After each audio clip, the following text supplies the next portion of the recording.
on pense que c'est possible d'avoir une bonne partie qui soit réalisée dans le premier mandat. Il y aura d'abord une étude technique, puis ensuite, il y aura une décision politique. Je suis toujours déterminé à faire un troisième lien. On n'a pas de données qui justifieraient l'implantation d'un tunnel autoroutier. Je comprends leur colère et je suis vraiment désolé. Vous avez l'impression de les avoir trahis, M. Legault? Je veux consulter, je veux écouter la population. Ça, c'était l'avant-dernier mouvement dans cette symphonie. C'était quand M. Legault disait « Je veux consulter ». Donc, après Jean Talon, la défaite, il rouvrait la porte. Puis là, bien, aujourd'hui, non seulement la porte est ouverte, mais il dit « On va foncer. On n'a même plus besoin d'études. Là. C'est une affaire réglée pour nous ». Hélène Buzetti, Michel David, Chantal Hébert, bonsoir. Bonsoir. Bonsoir.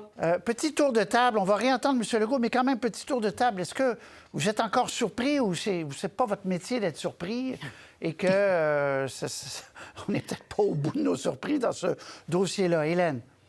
Bon, on ne sait plus à quoi s'attendre, mais vraiment, la CAQ, elle nous prend pour des cons ici. Je suis désolée, mais la vraie raison, c'est que le gouvernement, il veut pouvoir se faire réélire sur la Rive-Sud de Québec. C'est pour ça qu'il fait le lien. Et si au moins il nous le disait, franchement, on les croirait davantage. Ça ne répond pas à un besoin, ça répond à un désir, celui des gens de la Rive-Sud et Sud-Est, si je peux dire, de ne pas avoir à faire le grand tour pour se rendre sur la Rive-Nord.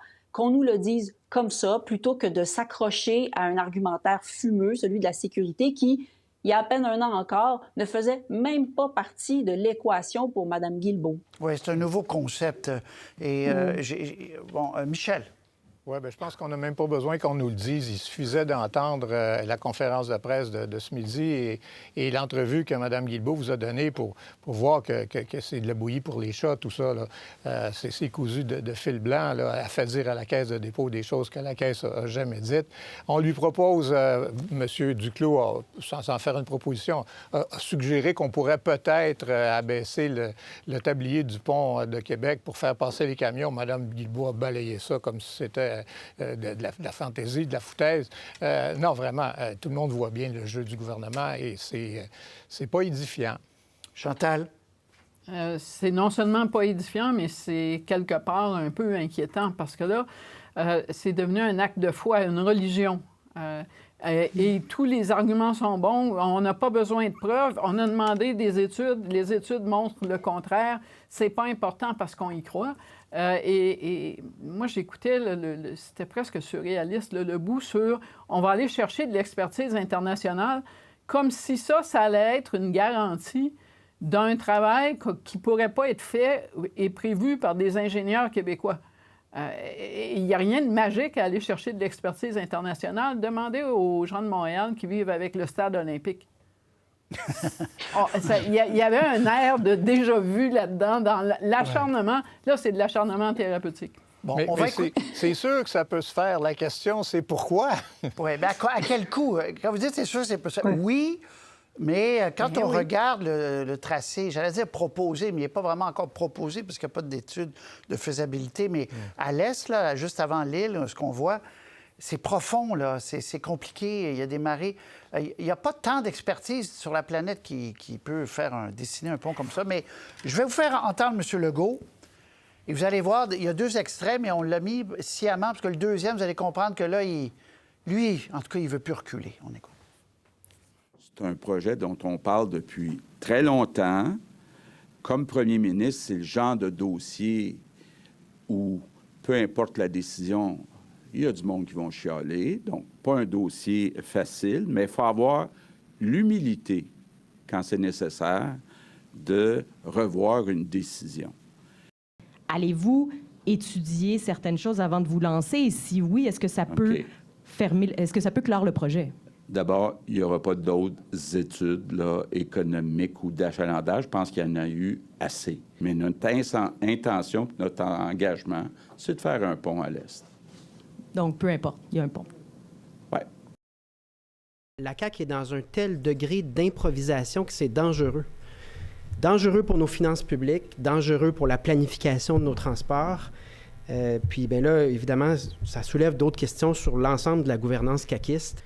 La CAQ n'a plus aucune crédibilité. C'est désolant pour la politique en général, à mon avis.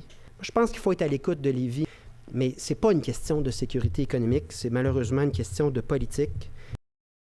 On est face à un gouvernement qui improvise, mais pas à peu près. Moi, j'ai l'impression que le gouvernement se couvre de ridicule aux yeux des gens qui l'écoutent, aux yeux des gens de Québec. Certains l'attendent, ce projet-là, d'autres pas, puis on fait partie de ceux qui pensent que c'est une mauvaise idée d'aller de l'avant avec ce troisième lien. Parce qu'encore une fois, puis il y a beaucoup de gens qui veulent un autre lien, un autre pont, là. C'est un fait, là, aussi. Mais encore une fois, si on avait été plus clair, c'est ce que vous dites, Hélène, retour de table, en disant, bon, bien, il y a beaucoup de gens qui en veulent, on va le faire, même si les experts nous disent qu'on n'en a pas besoin, en effet. Un peu comme Nordvolt, hein? Si on avait dit, écoutez, on va plus vite parce que sinon on n'aurait pas eu le projet, probablement que ça aurait apaisé les craintes. Et là, si on avait dit, écoutez, on veut faire plaisir à une certaine partie de l'électorat, il y aurait sûrement des gens qui n'auraient pas été d'accord, mais au moins, ça aurait été limpide. Il y a quand même un risque ici, parce que, bon, la rive sud de Québec, là, dans son sens large, on parle d'à peu près 7 sièges. Monsieur Legault, pour pouvoir conserver ces 7 sièges-là, compromet peut-être des dizaines d'autres sièges au Québec. C'est sa crédibilité qui est en jeu. Et moi, je trouve ça intéressant quand même, cette façon qu'ils ont à la CAQ d'écarter du revers de la main ce que Jean-Yves Duclos à Ottawa a dit. Pourquoi ça sort seulement maintenant? Bien, d'abord, 2 choses. Il y avait des études qui datent de 2015 que le bureau de M. Duclos nous a fait parvenir, nous démontrant que c'était possible. Mais pourquoi on en parle seulement maintenant?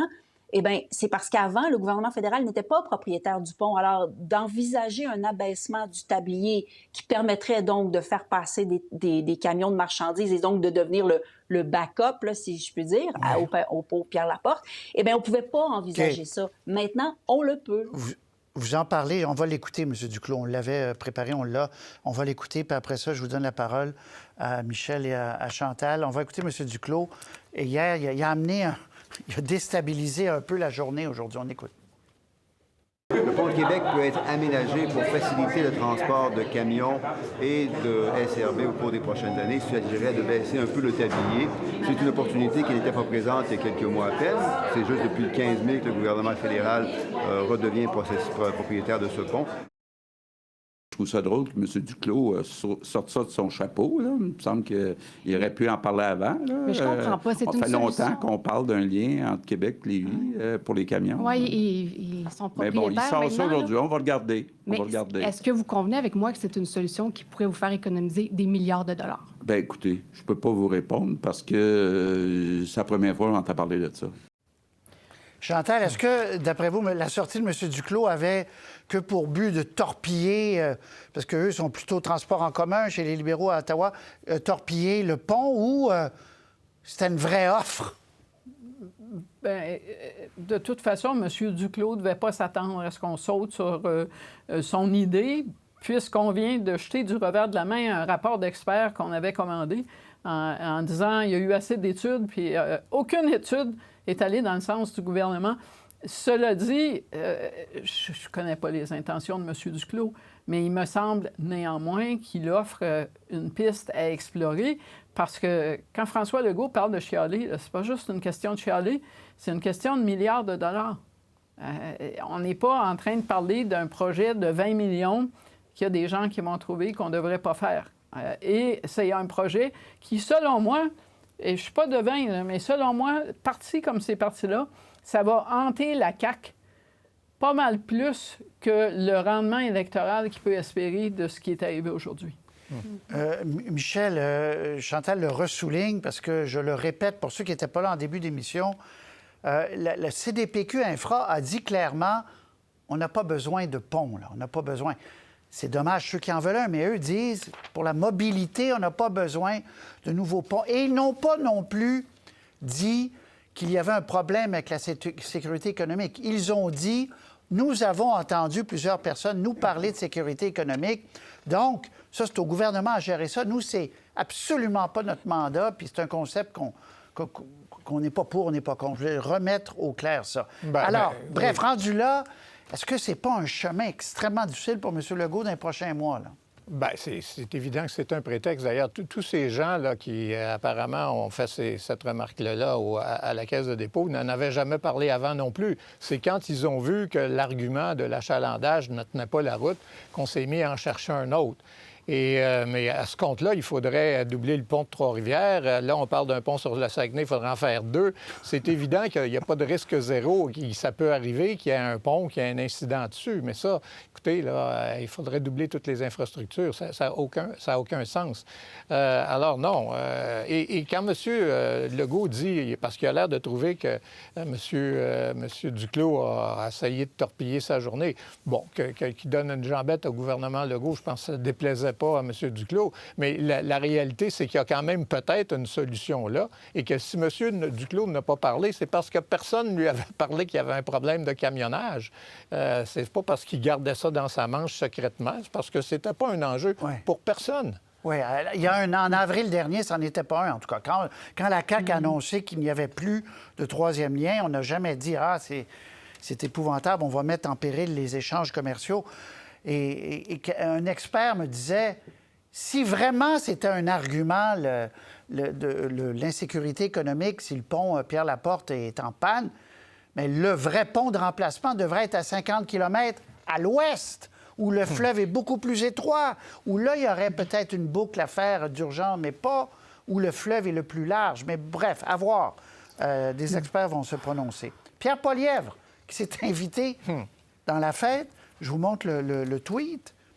Alors, comme premier ministre, parce qu'il y a le tramway, on a donné le feu vert au tramway, comme premier ministre, je n'investirai pas une scène d'argent fédéral dans un projet de tramway à Québec. Et lui appuie de tout son poids. Il dit Trudeau et le Bloc sont obsédés par la guerre à l'auto et ignorent les gens de banlieue et de région.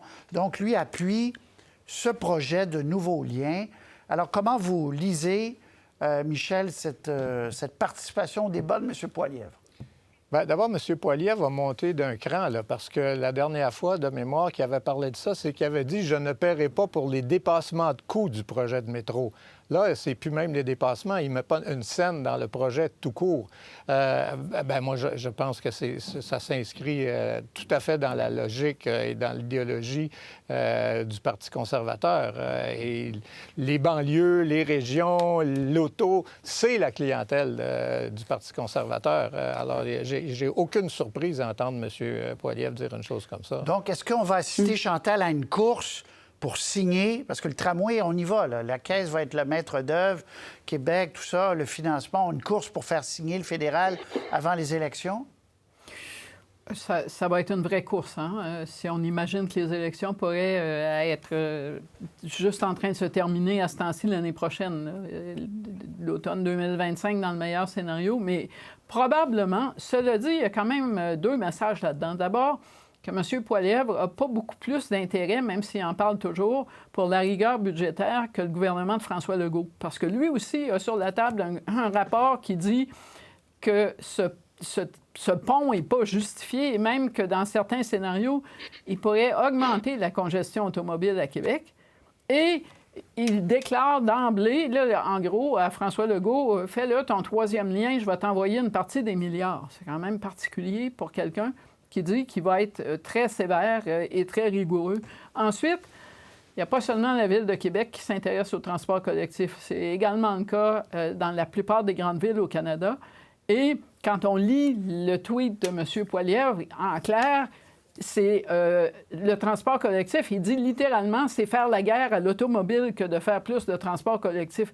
C'est quand même énorme en 2024 de prétendre ça, alors que les réseaux d'autoroutes des banlieues autour de Toronto, Vancouver, n'importe où, sont saturés et que le besoin de transport collectif pour amener tous ces gens-là en ville à partir de sa clientèle est de plus en plus criant.